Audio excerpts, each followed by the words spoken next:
dia, igreja. Trago boas novas do nosso acampamento. Vocês estão felizes lá? É interessante. Todo Campolim chove. Qual foi o Campolim que vocês foram aqui que não choveu? Você tem algum? Eu não lembro também. Que não choveu? Nem uma vez? Esse não foi especial. Tudo chove. Você pode mudar a data, colocar no verão, vai chover. É impressionante. Parece que faz parte da climatização do negócio. Mas teve chuva. Sempre tem chuva. É só um teste, uma prova, né? Os meninos que estão lá. Não tem graça também, né? Ontem estavam lá os que chegaram. O nosso grupo chegou quinta-feira lá para montar. O grupo foi bem organizado, viu? Quinta-feira chegou lá o grupo, montou a barraca, montou a cozinha. Na sexta-feira estava tudo já preparadinho. Foi o primeiro grupo a montar as estruturas do acampamento. E aí depois chegaram outros, eu vi alguns chegando ontem à noite ainda, num tumulto danado no Boitatins, para montar a barraca, para fazer debaixo de chuva, que é pior ainda, né? É enjoado essa situação. Mas estavam lá, felizes, cantando com as bandeirinhas para cima. Depois vocês vão receber alguns vídeos, algumas fotos que a gente tem lá. Eles vão passar aqui. Eu não trouxe nada hoje para não antecipar, para deixar eles passarem para vocês o relatório do Campolim. Mas está sendo uma bênção. Continue orando, tá certo? Porque até aqui Deus nos guardou. Estamos lá sem nenhum tipo de acidente, nenhum tipo de agravante, nada mais. Então, que Deus preserve assim, até o último dia. Eles estavam regressando no dia 7, na segunda-feira, de ônibus, alguns, né, outros de carro. Mas assim, eu estou lá. Estou aqui e estou lá, né? Eu vim aqui só para batizar agora, tá certo? É uma alma especial, uma pessoa que a gente ama bastante, né, irmão? Ela é Mariluz e tal. Aqui é Mariluz. Mariluz é que é a mãe da criança aí. Ela que cuida da glória aí, que dá atenção, né? Que dá aquela instrução também, né? No chão, pastor, vamos lá visitar agora. Vou lá visitar agora. Periodicamente a gente está lá, né? Então, assim, hoje é o dia da glória. É o dia em que ela vai descer as águas das nossas mães. Eu não podia deixar de vir fazer esse batismo. Então, depois que eu batizar agora, já estarei voltando para o Campolim outra vez para cuidar das meninas que estão lá. Bom, nessa manhã nós temos um sermão. Eu separei momentos de meditação para nós. E eu gostaria que vocês abrissem a Bíblia junto comigo agora. 2 Pedro, capítulo 1, versículo 19.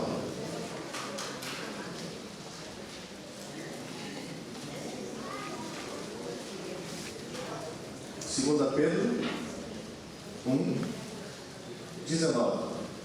É bem no finalzinho da Bíblia, tá? Um pouquinho antes das epístolas lá de João e de Apocalipse.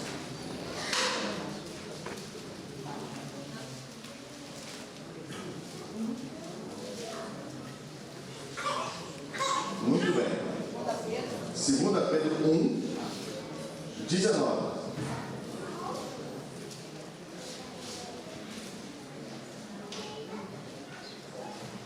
Muito bem. Quem achou essa página aí, depois dá uma marcadinha nela, que a gente vai voltar depois, de novo, no texto próximo dela. Vou deixar marcadinho, mas você marcou, eu pedi, você volta rápido, não vai ter estresse de procurar. Bom, 1 Pedro 1,19 diz assim: assim temos ainda mais firme a palavra dos profetas, e vocês farão bem se a ela prestarem atenção, como uma candeia que brilha em lugar escuro, até que o dia clareie e a estrela da alva nasça no coração de vocês. Esse texto é um texto poderoso, é um texto que nós podemos afirmar que não tem tempo, serviu para aqueles dias, serviu para os dias anteriores, porque existem textos similares do Antigo Testamento que apontam a mesma informação, e está servindo para os dias de hoje. Crede nos seus profetas e prosperareis. Nossa visão é muito clara diante desse texto. nós precisamos dar uma atenção especial ao que nós temos de mais especial nessa igreja: o espírito de profecia. É lógico que nós não podemos de maneira nenhuma substituir a Bíblia pelo espírito de profecia, mas a Bíblia foi escrita pelo espírito de profecia. Na lição dessa semana você estudou sobre a vida de quem? O evangelista, não foi isso? Eu vi coisas boas demais, como sempre vemos na lição, mas essa lição me chamou a atenção para dois detalhes. Primeiro é que o mesmo Filipe de Betsaida não é o mesmo Filipe evangelista. Vocês perceberam isso? Que coisa interessante. A segunda coisa que me chamou mais a atenção nessa lição: a família de Filipe. Vocês viram isso? Ele tinha quantas filhas? 4 filhas. Vocês estudam a lição pela metade. 4 filhas. Das 4 filhas, quantas eram profetas? As 4. Vera, você está com dificuldade também igual a Vera? As 4. Isso dá. Assim, o texto não me mostra se ele teve outros filhos. Você viu lá? Não mostra. Só mostra assim: tinha 4 filhas e as 4 eram profetisas. Pode ser que ele tivesse outros filhos também. Não se sabe se o texto está só apontando ali uma questão especial para ressaltar o dom de profecia. Não se sabe isso. Mas eu vou entender que eram só 4 filhos. E se eu entender assim, quantos por cento de êxito Filipe teve com sua família? 100%. Agora, outro detalhe que me impressiona: Filipe era ausente. Era ou não era? Um evangelista para em casa? Que coisa! Então, isso mostra para a gente que não há desculpa. Para mim, pastor principalmente, né? Porque a família pastoral precisa ter essa característica. Nem sempre a gente vê. Os anciãos que trabalham muito para Deus, os evangelistas, os instrutores bíblicos que saem diretamente pela semana, fazem pequeno grupo, eles estão bom, Deus tem uma promessa: você cuida da igreja, Ele cuida de você. Essa é a promessa. Mas o que eu vejo de mais bonito em Filipe foi isso: ele conseguiu fazer de sua família não somente uma família de êxito, porque, queridos, dizer para mim que o êxito está em ser profetisa, as filhas de Filipe, eu diria que não. Não precisa ser profetisa para ter o êxito. É só confirmar que são salvas, vivendo até o final, segurando a promessa de Cristo, combatendo o bom combate, ok. Mas além disso tudo, foram tão além, tão bem educadas, que Deus viu nelas capacidade para receber um dom tão especial.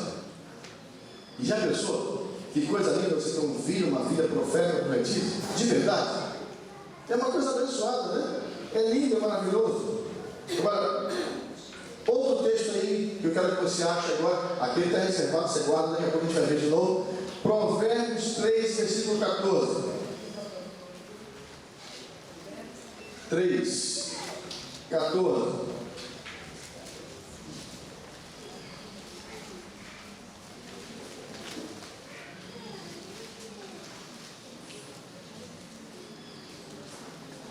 Amém? Porque é melhor a sua mercadoria do que artigos de prata, e maior o seu lucro que o ouro mais fino. Queridos, nós somos mercadores, segundo esse texto. Mercadores de quê?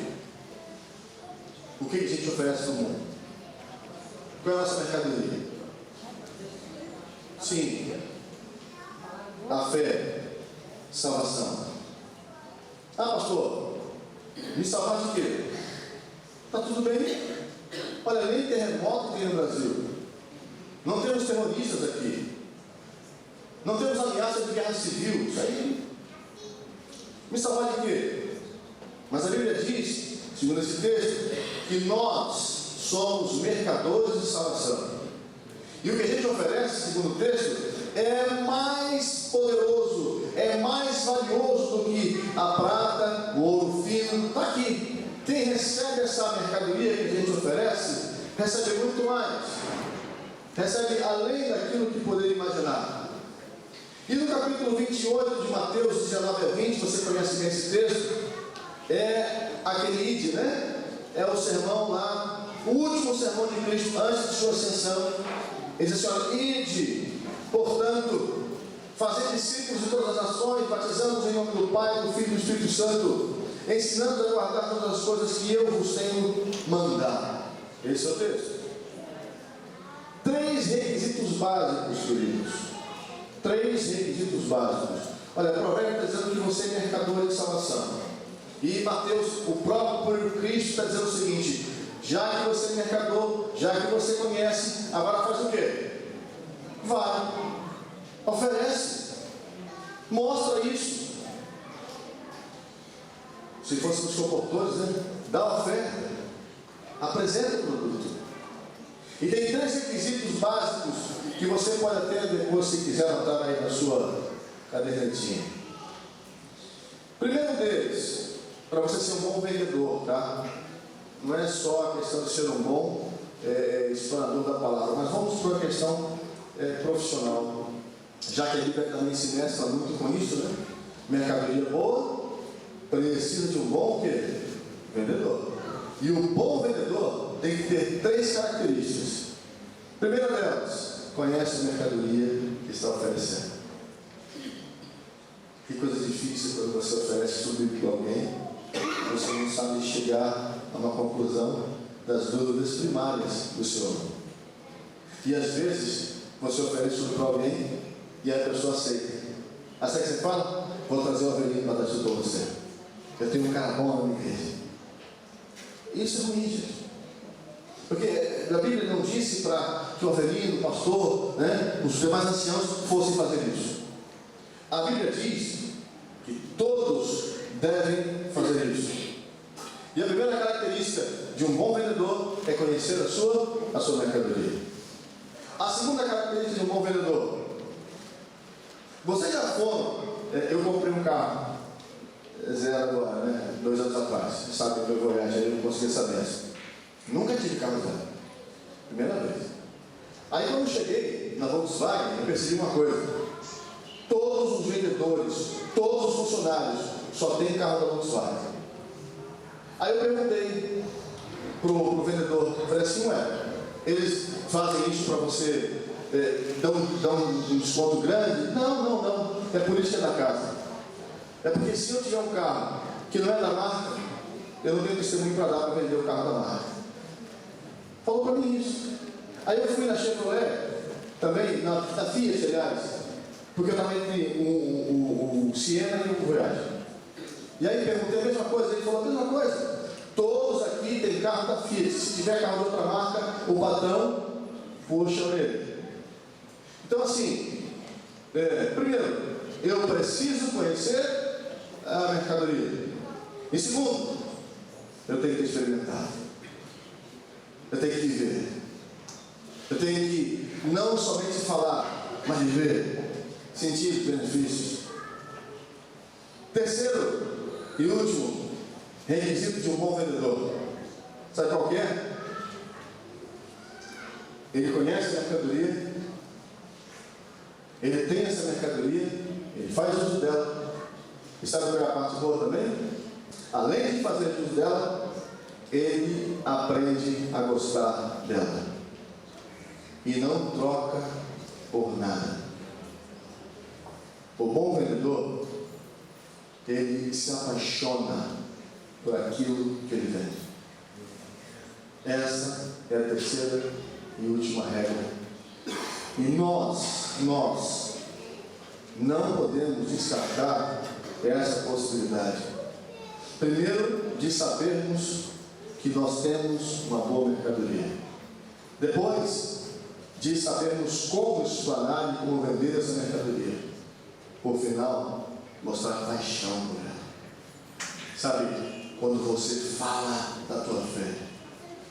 Você já viu quando o torcedor de algum time fala do seu time? Ele fala com paixão.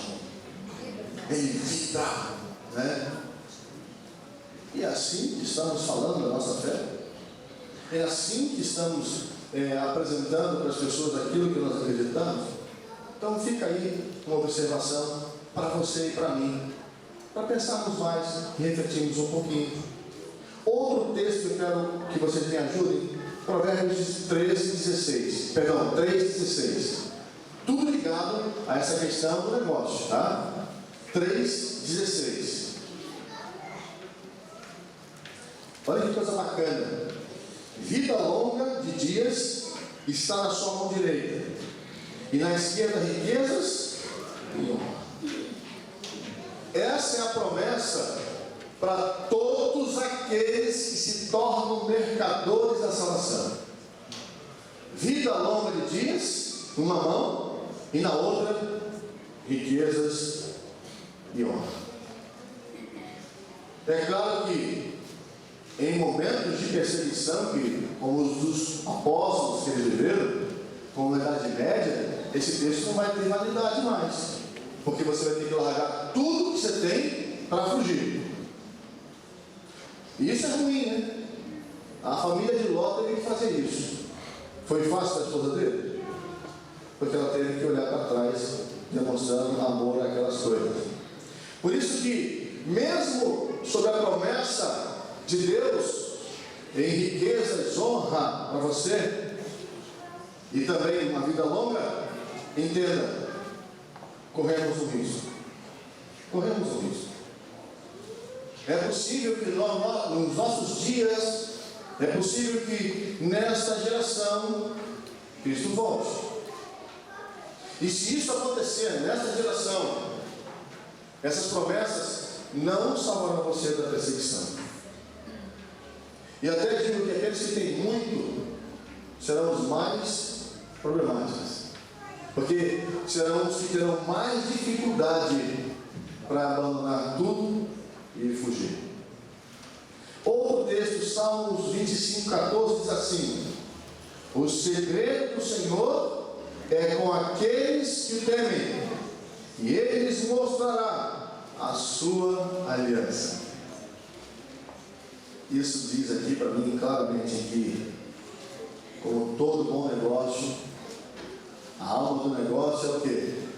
O segredo. Ou o segredo é a alma? É ou não é assim? Essa frase é comum? Você não escuta isso por aí? Os grandes empresários, os grandes administradores, eles sempre dizem isso. O segredo é a alma do negócio. Alguém consegue copiar a fórmula da Coca-Cola? Duvido. Se tentar, até vai morrer. O segredo é a alma do negócio. E está aqui, queridos, do mesmo jeito para nós, proposto por Deus. Por que não são todos que conseguem realizar esse ministério? Porque há um segredo. Há um segredo. E esse segredo, segundo o texto que nós temos, Salmo 25:14, só vai ser revelado se você buscar. E só Deus pode revelar o segredo de forma íntima com você. Esse segredo não é um segredo que você pega aqui agora, num sermão que eu estou passando, né? Num seminário. Não é assim. Esse segredo está aqui, olha. O Senhor, né? O segredo do Senhor é com aqueles que o temem, e Ele lhes mostrará a sua aliança. Então, temer a Deus significa viver sobre os seus preceitos. Não 50%, não 90%. Deus te pede por inteiro. Então, talvez ainda não tenhamos alcançado o ponto alto desse segredo, porque falta um pouquinho de intimidade com Deus ainda da nossa parte. E ninguém conta segredo para quem não confia. Você conta segredo para quem você não confia? Você não conta. Então, para Deus contar esse segredo, para Deus abrir o coração de verdade, para Deus passar para você a fórmula do sucesso, é preciso intimidade com Ele. Queridos, nos dias que Cristo esteve na terra, haviam dois grupos de religiosos entre os israelitas. Havia os doutores da lei e havia o povo comum. Os doutores da lei, eles eram homens sem temor a Deus. Eles eram homens que faziam suas próprias regras. Conheciam profundamente a palavra do Senhor. E porque não tinham a habilidade do Espírito Santo mais na vida deles, eles eram exímios pesquisadores, estudavam demais. E com essa pesquisa, com esse estudo, formavam ideias, criavam sistemas, fechavam acordos para se manterem no poder. Quando Jesus desceu e se tornou homem, cresceu entre nós, ele precisava escolher um grupo para passar o segredo. Esse que nós vimos agora há pouco em Salmos 25. É um segredo simples, mas ele precisava passar esse segredo, ele precisava colocar essa engrenagem funcionando outra vez. Ele não conseguiu furar o bloqueio dos doutores da lei. Não conseguiu. Justamente porque eles eram homens sem temor a Deus. E nós vimos que esse segredo não pode ser entregue a alguém que não tenha temor a quem? A Deus. Como pode, sabendo da verdade, agirem como eles agiram? Eles roubavam, eles manipulavam as coisas, eles criaram um sistema de oferta, na qual os sacerdotes é que tinham as ovelhinhas. Se você tivesse que ofertar, você tinha que comprar na mão deles. Fora a perseguição contra aqueles que se levantavam contra o sistema.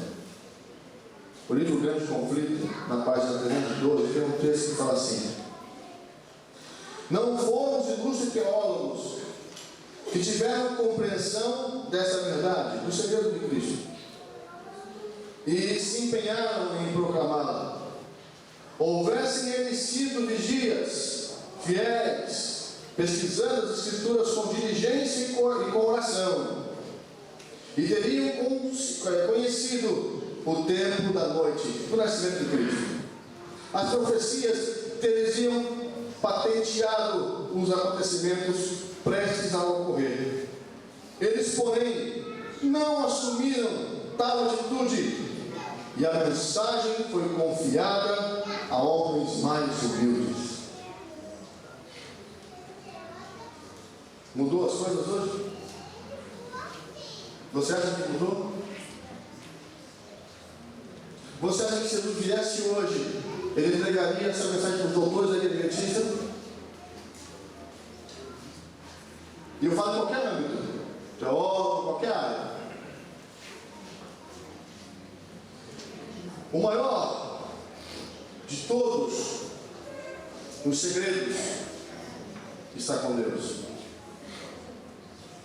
Outro texto diz assim, 1 João 12:35. Disse-lhes, pois, Jesus: a luz ainda está convosco por algum tempo. Andai enquanto tendes luz, para que as trevas não vos apanhem, pois quem anda nas trevas não sabe para onde vai. Esse foi o recadinho que Cristo deu para eles, e para nós também. Olha, vocês não estão no escuro, vocês têm luz suficiente para despertar. Porém, essa luz tem prazo de validade. Queridos, humildes de todas as classes sociais, homens humildes, e não precisa ser pobre para ser humilde, você sabe disso, né? É até o contrário. Tem muito pobre arrogante e muito rico humilde. Deus procura pessoas humildes, pessoas que consigam reverenciar a autoridade máxima de quem? De Deus. E quando isso é uma realidade na sua vida, você encontra uma grande oportunidade de viver com Ele esses momentos íntimos, esse segredo com certeza será aberto para você também. Mas naqueles dias, somente 12 homens. Aliás, 11, né? Só 11 foram chamados. O 12º foi o quê? Voluntário. E justamente o voluntário é que criou o problema. Eu quero ver com vocês aqui alguns desses homens que foram chamados. Vejam só que coisa interessante. Mateus, cobrador de impostos. Não era humilde demais, não era pobrezinho não, né? Ele era até uma pessoa que a igreja não gostava dele. Quem gosta de cobrador de impostos? Ninguém gosta. Mas ele tinha humildade onde? No coração. Ele conseguiu ser alguém que reverenciou a autoridade de Cristo, reconheceu o céu em Cristo. Lucas, o cara gosta de Lucas, você sabe? Médico. Né? Então era alguém que estudou, que tinha uma posição social, mas mesmo assim, ele conseguiu reconhecer a autoridade do céu em Cristo. Outro cara, Tomé, esse era carpinteiro, era mais simples, mas não era arrogante, e conseguiu também reconhecer a autoridade do céu em Cristo. Judas Iscariotes, o que ele era? Financista, administrador, mas esse não conseguiu ver a autoridade do céu em Cristo. Por isso que ele não conseguiu receber o segredo da salvação. Filipe, esse que nós estudamos hoje, ele era helenista, filósofo, ele era grande estudador da cultura grega. Por isso ele foi, como Paulo, um grande evangelista no meio dos gregos e dos samaritanos, etc. Homem de filosofia também, homem de pensamento forte, grande, mas mesmo assim ele reconheceu a autoridade do céu em Cristo. E por último, Pedro, o mais conhecido de todos, né? Chamado Zelote. Por que era chamado Zelote? Vocês conhecem a história de Barrabás? Conhecem? Pedro era colega de Barrabás. Eles faziam parte de uma seita secreta chamada os Zelotes. Barrabás foi Pedro, Pedro não. Por isso que Pedro era bravo e cortou a orelha de Malco, né? Pedro fazia parte de uma sociedade secreta que lutava para a libertação de Israel. Por isso que quando Jesus foi colocado ao lado de Barrabás, eles escolheram Barrabás. Não porque Barrabás fosse um criminoso e simplesmente Jesus não valesse nada, não. É porque ali estavam duas propostas.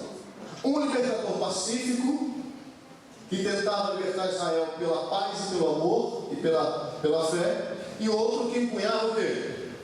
Uma espada e lutava pelo mesmo ideal, só que com metodologia e força diferente. O povo escolheu Barrabás porque preferiu aquele método que não de Cristo. Amigos, eu quero avançar aqui porque a hora já está avançada. Atos capítulo 1, versículo 4 e 8 na sua Bíblia. Atos 1, 4 e 8. E estando com eles, determinou-lhes que não se ausentassem de Jerusalém, mas que esperassem a promessa do Pai, que disse ele: de mim que ouviste. É o verso 4. E o verso 8. Mas recebereis a virtude do Espírito Santo, que há de vir sobre vós, e sereis testemunhas, tanto em Jerusalém, como em toda a Judéia e Samaria, e até os confins da terra. Lembra daquele conselho de Cristo? Ande na luz, enquanto tens luz. Lembra disso de agora há pouco? Cristo acendeu uma luz. Cristo transformou uma religião tradicionalista, uma religião de pessoas extremistas, numa religião de pessoas com o quê? Visão. Quando você liga a luz num lugar escuro, você enxerga o que está à sua frente, ao seu lado, e você tem muito mais chances de não se machucar, de não tropeçar, de não tomar o caminho errado muitas vezes. Como os jogadores lá, eles usam lanternas para andar pelo acampamento, para poder seguir em verdade. E Cristo fez isso quando derramou sobre eles o Espírito do Pentecostes. Joel 2,23 diz que os filhos se alegrariam no Senhor, e que essa promessa seria coligada. Essa promessa do Espírito seria parcelada. A primeira, chuva temporânea, e a segunda, chuva serôdia. É o que Joel diz no verso 23 do capítulo 2. Então a primeira parcela da promessa já foi o quê? Cumprida. Só que essa promessa, segundo o que nós vimos, tem validade. A primeira etapa caiu para iluminar, para trazer a pregação do Evangelho, para expandir rapidamente esse efeito poderoso de salvação. A primeira, ela soa como um preparo do campo. Ela soa como um campo sendo arado, sendo trabalhado, adubado. E a segunda, por isso é a serôdia, é a chuva da colheita, é a chuva do arrematamento.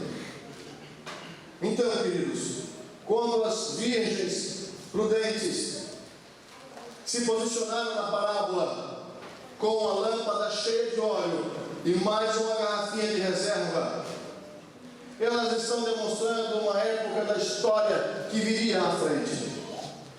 Não era para os dias dos apóstolos aquela parábola, era para os nossos dias. Hoje, nós não podemos de maneira nenhuma interpretarmos a parábola das 10 virgens como a igreja verdadeira e as igrejas falsas. Equívoco, queridos. Porque ali estavam 10 virgens, esperando o único quê? O esposo. E dessas 10, a metade delas estavam desapercebidas quanto à responsabilidade de serem elas que esperassem e não Cristo. É muito ruim esperar, não é ruim? Você marca com alguém e a pessoa não chega. É muito ruim. Mas nesse caso aqui, Cristo disse para elas: olha, vocês vão ter que esperar. Eu posso me atrasar. E as passagens bíblicas apontam que haveria um atraso do noivo nesses últimos dias. Que haveria uma possibilidade muito plena. Isso aconteceu em 1844. E parecia que ia ser, e não veio. E esse atraso não foi profetizado. Em 1844, alguns homens antigos marcaram a volta de Jesus e ele não veio. De lá para cá, estamos vivendo um impasse.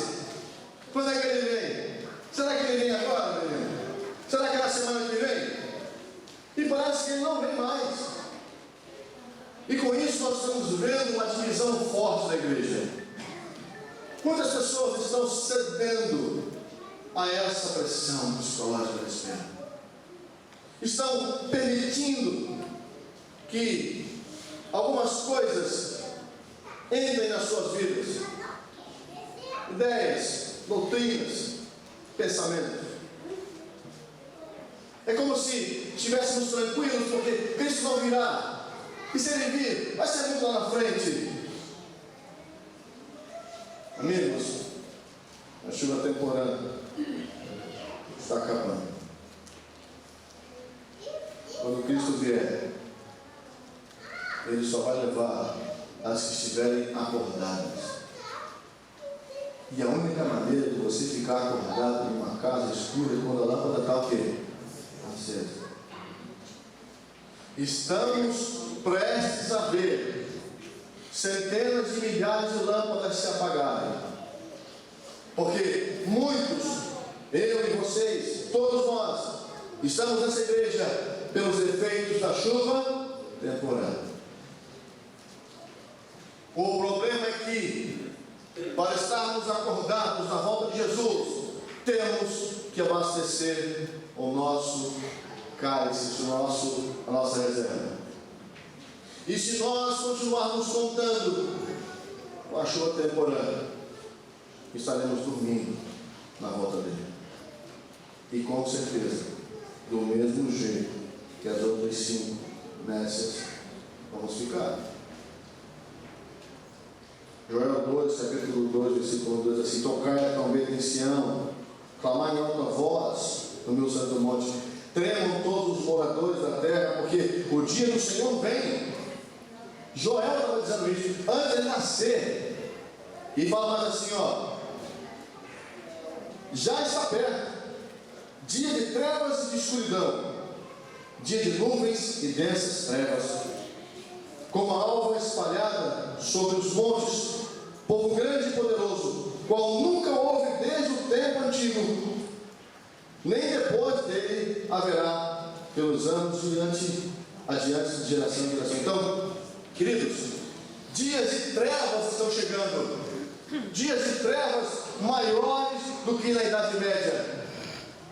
Eles chamam esse período da história como o período escuro, o período em que a informação não chegava às pessoas. E hoje, na era da comunicação, Cristo está dizendo: vai haver um período de trevas maior do que todos os outros tempos aconteceram, e muito mais intenso do que os demais. E é nesse período que a tua lâmpada já está se apagando, porque o Espírito Santo está sendo retirado da terra. E quando ele for retirado da terra, só vai ter luz quem tiver a chuva serôdia. E a chuva serôdia, queridos, não é aberta, ela vai ser gotas em cada lugar. A chuva serôdia vem de uma ação íntima e pessoal com quem? Com Cristo. Não vai ser daquele jeito como foi, juntando 5, 10 aqui, 10, não vai ser assim. Por isso é perigoso imaginar que está tudo bem. Relacionamento com Deus, queridos, é muito mais que encontro semanal, ou até mesmo encontro sabático. Por mais que pareça suficiente um único encontro na semana com Ele, só pode nos conceder sobrevivência espiritual. É o que acontece. Até quando a igreja irá suportar a pressão do mundo, porque está forte. Como salvar sem ter certeza da salvação? Poucos percebem essa desnutrição espiritual que ela tem na igreja. Talvez porque estejam fartos com os manjares desse mundo, porque é muita coisa que eles têm aí fora. Precisamos alertá-los, os da igreja, fazer com que eles percebam que o Espírito está sendo retirado da terra. Despertem, por favor. Haverá uma grande fome espiritual em breve, como nunca existiu, e nós vimos isso em Joel. Essa escuridão significa fome espiritual, significa ausência de conhecimento, ausência de oportunidade, ausência de pregadores. As lâmpadas ainda estão acesas, como o que sobrou para o azeite do Pentecostes.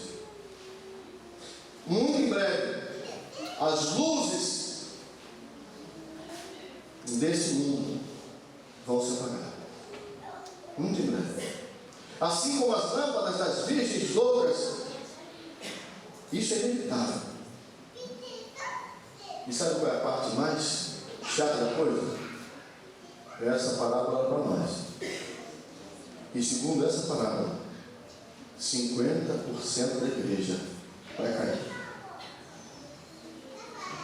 Significa que metade do povo que está aqui dentro hoje não vai se salvar. Pode ser que, se juntarmos todas as igrejas, aí metade de todas as igrejas, talvez 100% daqui se salve e 100% da outra igreja não salve. Tudo bem. Mas a princípio, na estatística da parábola, que não era para aqueles dias, é para os nossos dias, 50% se perdeu. É duro falar sobre isso. E eu não estou falando só para vocês, só para mim também. É chegada a hora, é chegada o dia.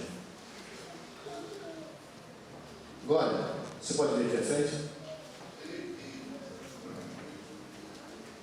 Opa! Me desculpa, não tem mais a cantar. A Glória, há uns 2 anos já que eu conheço, né? Vocês, 2 anos. E a Bailuz tem trabalhado insistentemente, como eu disse aqui. A igreja tem trabalhado, a classe, a pertence à classe Novo Tempo aqui. Hoje ela esteve com a Avenida desse lado. Agora é um trabalho de esforço de muitos para salvar uma pessoa. Talvez porque ainda estamos precisando desse poder. Porque o que Deus queria era o contrário. Era um salvando quantos? Muitos. Mas estamos ainda com muitos para salvar? Não é ruim essa ideia. Eu louvo essa ideia ainda, porque se não fosse isso, não teríamos a glória aqui hoje. Mas eu oro ao Senhor e peço ao Senhor e busco o dia em que nós estaremos recebendo esse poder maravilhoso, quando um vai salvar muitos. A Bíblia diz que onde estiver um verdadeiro cristão, haverá o quê? 100 conversos. Já leu esse texto? 100 por um. É 100 por uma ideia. Quando isso explodir, quando a coisa, cada um de nós vai ganhar no mínimo 100 pessoas, rapidinho. Por isso que vai ser rápido. E aí as coisas vão acontecer rápido. E o mundo vai falar assim, ué, já acabou? Acabou, queridos. Agora é a nossa vez. Agora quem manda é nós. Porque a Bíblia diz que a terra será herança dos nossos. Vocês estão crendo nisso? Eu também creio. Avenida, se aproxima aqui, por favor. Uma vez vai fazer a profissão de fé da Glória. Eu vou preparar aula no cantinho. Quando você terminar, já vou estar pronto lá também. Tá bom? Que Deus abençoe a gente. Que bom, Glorinha está aqui. Eu vou chamar o Bruno para cá. Que veste bonita, né? Quantos já botaram uma veste dessa aqui? Deixa eu ver. Quantos aqui já colocaram o roupão desse? Olha que maravilha, viu? Você vai fazer parte desse time, né? Tá linda aqui. Imagine as vestes celestiais, né? Ela está sendo revestida com a glória de Deus. Deus te abençoe. Eu vou chamar o ministério de louvor. Deixa eu cantar um hino. Enquanto a gente canta esse hino, preparar aqui essa atmosfera celestial aqui, esse ambiente agradável. Quantos estão felizes? Digam amém. Amém. Olha que maravilha. Tá vendo? Quando a gente canta aqui, o Bruno vai fazer aqui a leitura dos votos, tá bom? Primeira vez dele. E ele está feliz ali, ó. Sou eu, falei, você vai fazer hoje. Ele falou os votos aqui. Eu queria pedir à igreja que participasse também, dizendo amém, confirmando a sua fé, aquela fé que um dia te levou também nas 6 águas, ok? Vamos fazer esse momento assim, bem participativo, bem alegre. Vamos cantar?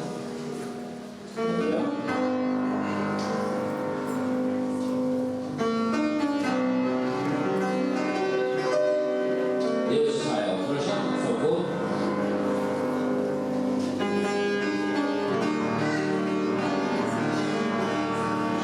Deus de Israel,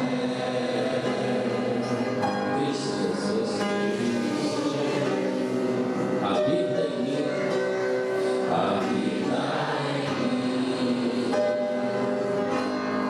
Espírito, mais uma vez, Deus de Israel, Cristo Jesus, Cristo Jesus.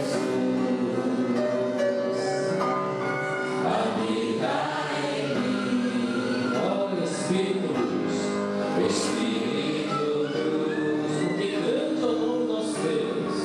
Grande é o teu nome, ó Deus de Israel, pois tu criaste a terra e o céu. Pode ser. Hoje tua glória invade meu ser.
Cristo Jesus. Fala para Deus, habita em mim, Senhor. Oh Espírito.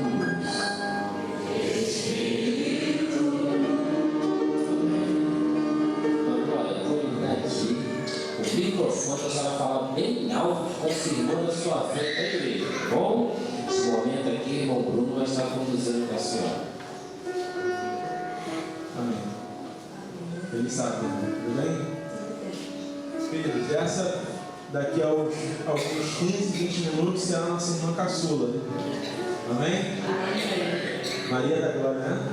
Maria da Glória. Maria, eu já passei por esse momento aqui 2 vezes. Uma quando era adolescente e outra quando eu conheci a Igreja Batista. E peço a Deus que Ele me mantenha firme nessa posição, que eu não tenha a necessidade de passar por isso novamente. Mas isso aqui, quando eu vejo esse voto, me passa um filme na cabeça. E a sua vida voluntária até aqui à frente e a sua exposição à frente de todos os nossos irmãos já é um grande sim.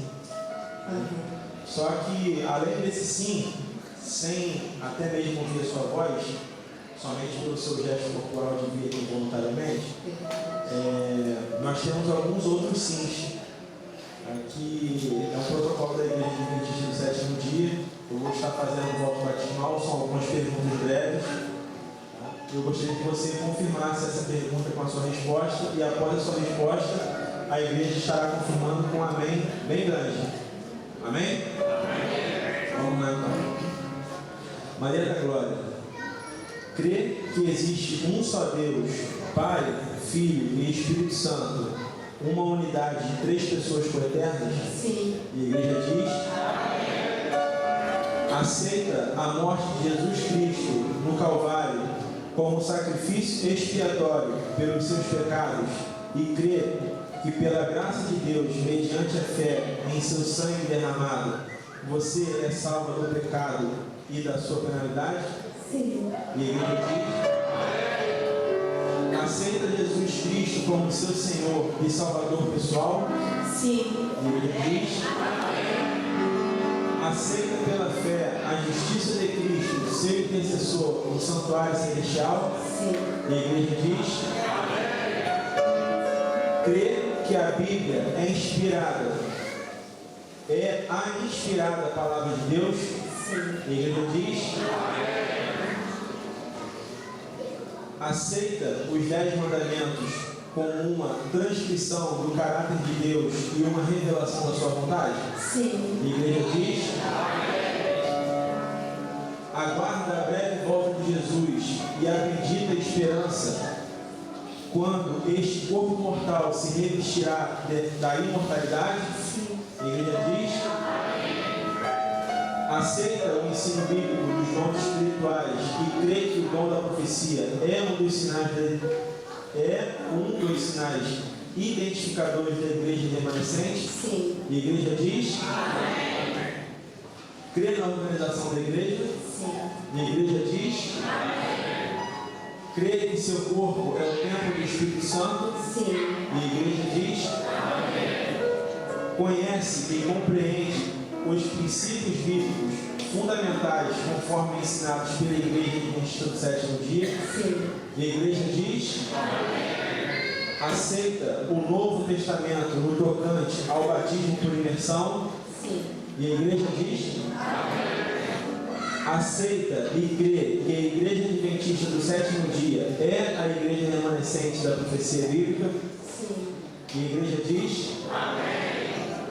deseja ser membro desta congregação local e da igreja mundial? Sim. E a igreja diz: queridos, eu peço que vocês dêem uma saudação então à nossa irmã caçula, Maria da Graça. Vou estender um abraço, Maria da Glória. Vou estender um abraço à nossa irmã mais nova. Peço que